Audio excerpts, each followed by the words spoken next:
Factory outlet Mukunda jewelleries grand opening December 14న హన్మకొండలో.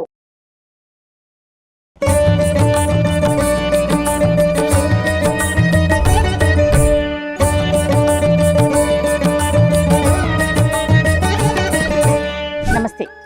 ఈరోజు రమగారు నేను కలిసి ఎదిలాబాద్లో ఉన్నటువంటి గోదా సమేత రంగనాయక స్వామి ఆలయంలో ఉన్నాము. ఆలయ చరిత్రలు ఎప్పుడూ కూడా మనం స్టూడియోలో కూర్చొని మాట్లాడుకుంటూ ఉంటాము. కాకపోతే ఎప్పుడు అలానే కాకుండా ఒకసారి డైరెక్ట్గా ఆలయం దగ్గరకు వచ్చి ఇక్కడే కూర్చొని స్వామివారిని దర్శించుకొని తల్లిని దర్శించుకొని ఆలయం సంబంధించిన చరిత్ర కావచ్చు, పురాణం కావచ్చు మాట్లాడుకుందాం అనిపించింది. ఏమంటారు రమగారు? తప్పకుండా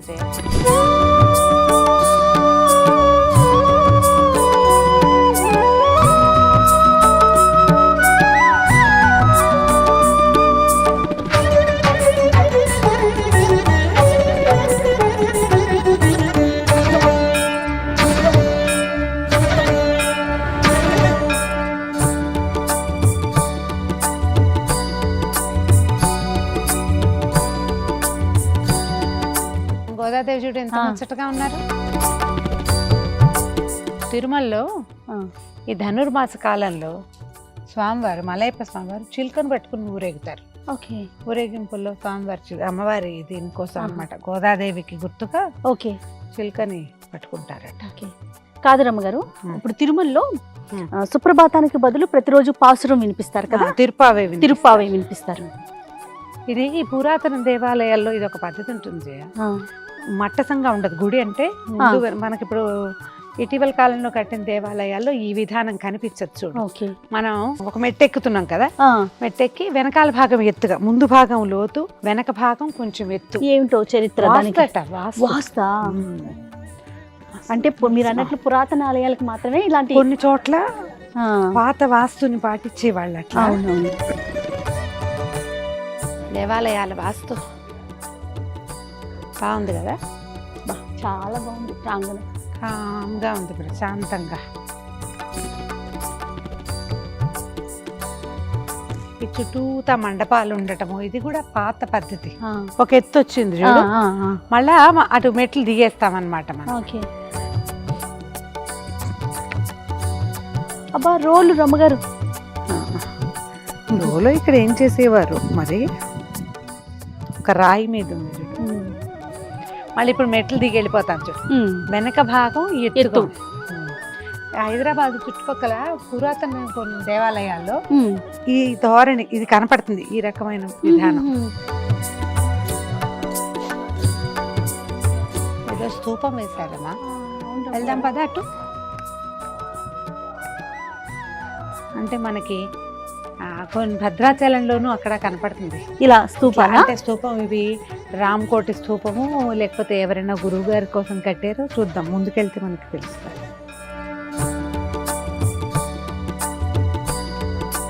మనకి ఆలయాల్లో ఇది కనపడుతుంది. పెద్ద జీయర్ స్వామివారు, ఇప్పుడు చిన్న జీఎం గారు ఉన్నారు కదా, చిన్న జీయర్ స్వామివారు వారి తాతగారు పూర్వులు, అంతకంటే ముందున్న గురువు గారు స్వాధ్యాయ జ్ఞాన యజ్ఞం అని యజ్ఞాలు చేసేవారు. అప్పుడు ఒక పద్ధతి నడిచేది. అలా చోట ఇట్లా స్తూపం వేసేవారు అనమాట. జనరల్ బజార్ లో ఉన్న లక్ష్మీనారాయణ స్వామి దేవస్థానంలో కూడా ఉందట. ఇక్కడ కూడా ఇది 79లో వేసిన స్తూపం. స్వామివారు చూడు ఎంత ముచ్చటగా ఉన్నారు. బాగుంది కదా. మనకి ఇవి పురాతన దేవాలయాల్లో కనిపిస్తాయి. ఇలాంటి స్తూపాలు పెట్టడానికి ప్రత్యేకమైన విశిష్టత చేసి చాలా రోజులు, ఇక్కడ 3 రోజుల క్రతువులు, అట్లా క్రతువులు చేసి దాన్ని నిలబెడతారనమాట. ఇక్కడ ఒక పెద్ద క్రతువు జరిగిందంటే దానికి ఆలయం బలం పెరుగుతుంది. మనం అట్లా చూస్తాం. మీరు భద్రాచలంలో గమనిస్తే 3 స్తూపాలు కనిపిస్తాయి. అందులో మన ఈ రామకోటి రాస్తారు, రామకోటి స్తూపం ఉంటుంది. ఆ స్తూపాల్లో ఒకటి తాతగారు రాసిన దాశరథి శతకం. అట్లా ఇది పురాతనమైన పద్ధతి. ఇప్పుడు దీన్ని బట్టి ఆలయం యొక్క ఎంత పురాతనమైంది అనేది, దాని లైఫ్ ఎంత పెరుగుతుంది, ఆలయం తాలూకు పవిత్రత, శాంక్టిటీ అవి పెరుగుతాయి. అదే అదే ఇక్కడ ఒక ఎంత పెద్ద యజ్ఞము అవి జరగటము విశేషం కదా. అవును. స్థలం ఉంది ఇది చక్కగా ఇది వేసుకోవటానికి. అవునవును, స్థలం ఉంది. కొబ్బరికాయలు కట్టారు, ముడుపులు కట్టి ఉంటారు. ఏవో రాశారు, చూద్దాం చూడు పేర్లు. తమ పేరు రాసింది విప్తారు కాబోలు. టైము సంవత్సరం కూడా వేశారు. ప్రతి దాని మీద వాళ్ళ పేరు సంవత్సరంతో సహా వేసుకున్నారు. అంటే ఇక్కడ లోకల్ పద్ధతి ఉంటుంది. అంటే విప్పుతారో లేకపోతే కట్టిన రోజు అలా పెట్టుకున్నారేమో రమ్మగారు. డెఫినెట్ గా తీసుకెళ్తారు, మళ్ళీ వెనక్కి తీసుకెళ్తాము ఏదో ఉంది. ఎందుకంటే క్లియర్ గా ఏ రోజు కరెక్ట్ ఎందుకో తెలుసా, అన్ని 24 అనే ఉన్నాయి. కొన్ని 23 కూడా కనిపించినాయా? ఇక్కడ 23 కనిపిస్తుంది. ఇదిగో చూడు 11/3/23 ఎవరితో పేరు కూడా ఉంది క్లియర్ గా. ఏడాది లోపల 2 ఏళ్ల లోపల వాళ్ళు అనుకున్న మొక్కులు తీరిపోతే ఇక్కడే ఆ కాయ కొట్టడము ఏదో విధానం ఉంటుంది. కరెక్ట్.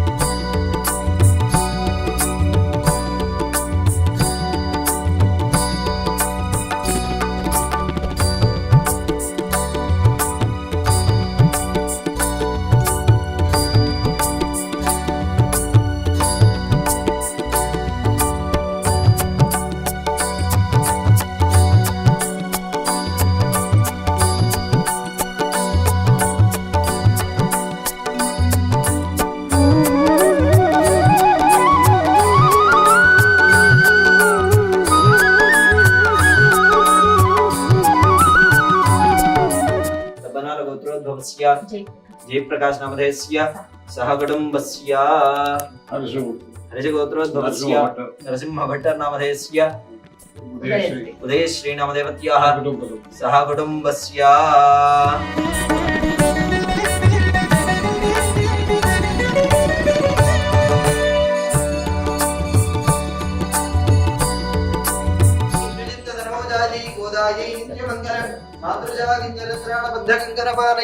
विष्णुचित्तनोजायै गोदायै नित्यमंगलम श्रीमद्यै विष्णुचित्तार्यमनो नंदन हेतवे नंदनंदन सुंदर्यै गोदायै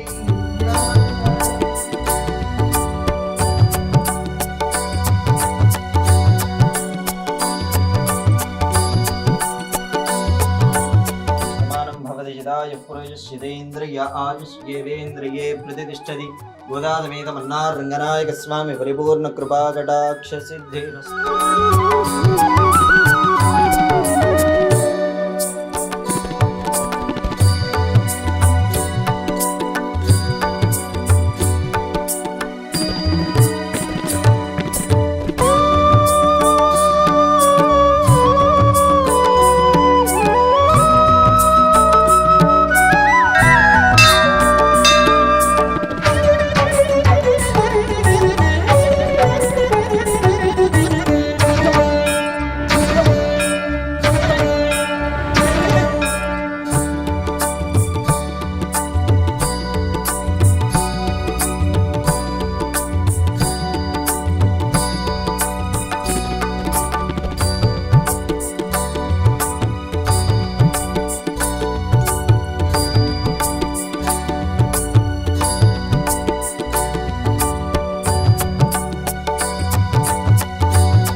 ఖచ్చితంగా జరుగుతుంది, మీ కోరిక నెరవేరుతుంది.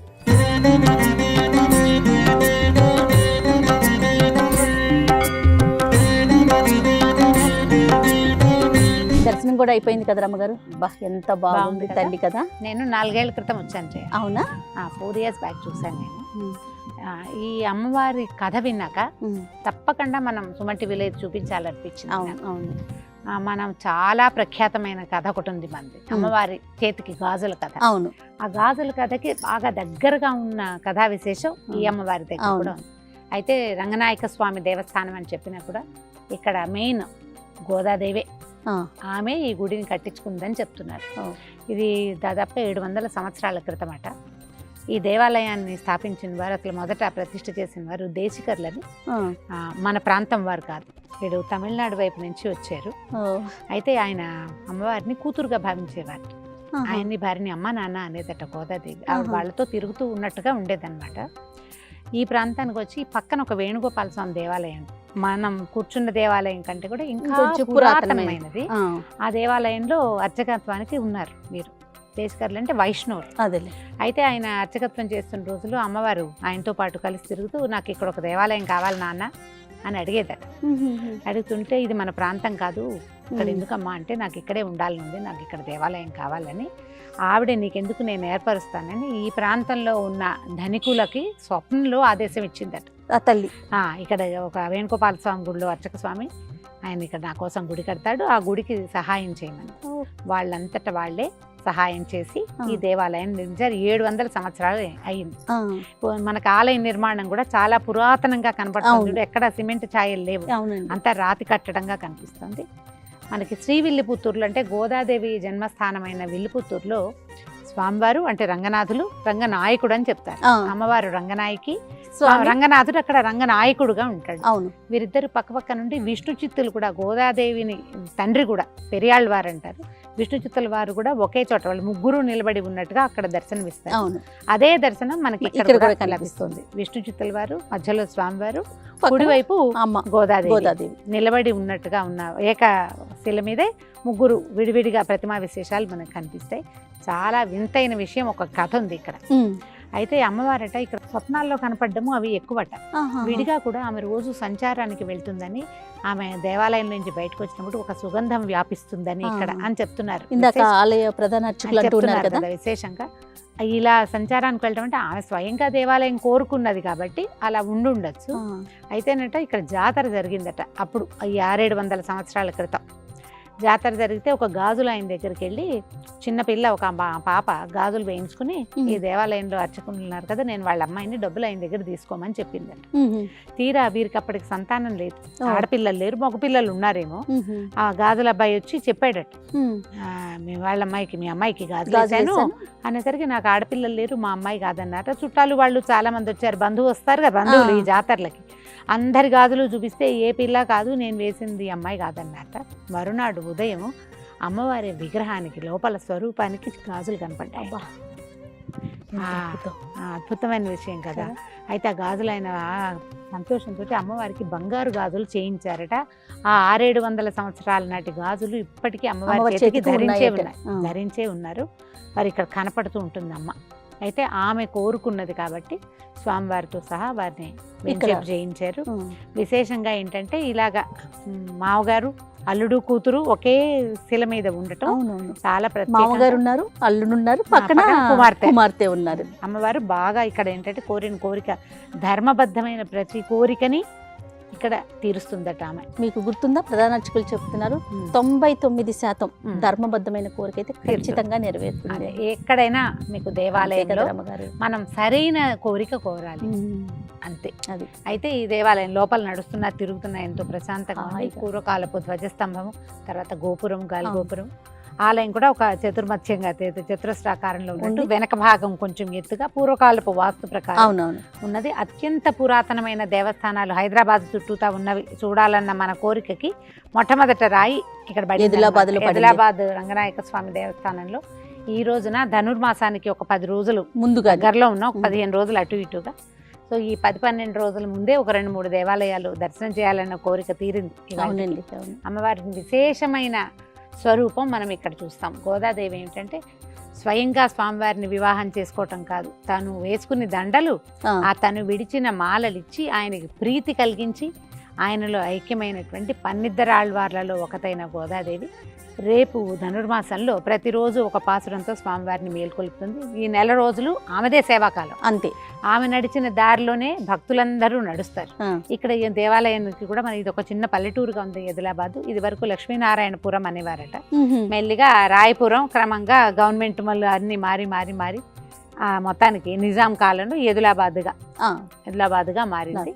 మనకి ఘట్కేసర్ నుంచి కొంచెం దగ్గర. హైదరాబాద్ వాస్తవ్యులందరూ విశేషంగా దర్శించవలసిన హైదరాబాద్ నుంచి ఒక గంటన్నర ప్రయాణం చేస్తే సరిపోతుంది. చాలా బస్సులు, ఆటోలు, ట్రాన్స్పోర్టేషన్ అనేది బాగుంది, చాలా సులువైంది కాబట్టి ఆల్రెడీ చూసిన వాళ్ళు చూసినట్టు, చూడని వాళ్ళు చూడవలసిన క్షేత్రమైన ఇది ఖచ్చితంగా పాటించాలి. అయితే ప్రతి నెల మొదటి ఆదివారం నాడు సుదర్శన హోమం జరుగుతుందట. అధ్యయనోత్సవాలు, పవిత్రోత్సవాలు విశేషంగా చేస్తారు. ఈ మన ధనుర్మాసము అత్యద్భుతమైన సేవా కాలాలు నడుస్తాయి. ఉత్తర ద్వార దర్శనం కూడా లభిస్తుంది ముక్కోట ఏకాదశికి. ఎవరెవరికి అవకాశం ఉంటే వాళ్ళు మేము చూపించిన ఈ ప్రాంగణము, ఈ అమ్మవారి గాజుల కథని విశేషంగా, ఎందుకంటే శ్రీ వైష్ణవ సాంప్రదాయంలో మట్టి గాజులు తక్కువ వాడరు, మడికి దానికి పనికిరాదంటారు.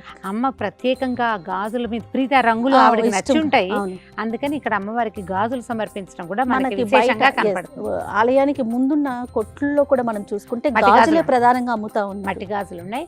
రంగనాయక స్వామి పేరుతోటి దేవస్థానం ఉన్నప్పటికీ ఇక్కడ సేవాకాలం అంతా గోదాదేవికే, ఆమెనే ఇక్కడ ఈ ప్రాంతవాసులు అమ్మగాను, తోబుట్టుగాను, ఆడపడుచుగాను భావిస్తుంటారు. ఇక్కడ జరిగే పూజా విధానాలన్నీ కూడా వైష్ణవ సాంప్రదాయాన్ని అనుసరించే ఉంటాయి. ఒకే కుటుంబం వాళ్ళు ఈ 700 సంవత్సరాల నుంచి తరతరాలుగా వారి కుటుంబం అంతా కూడా అమ్మవారి సేవలోనే ఉన్నారు.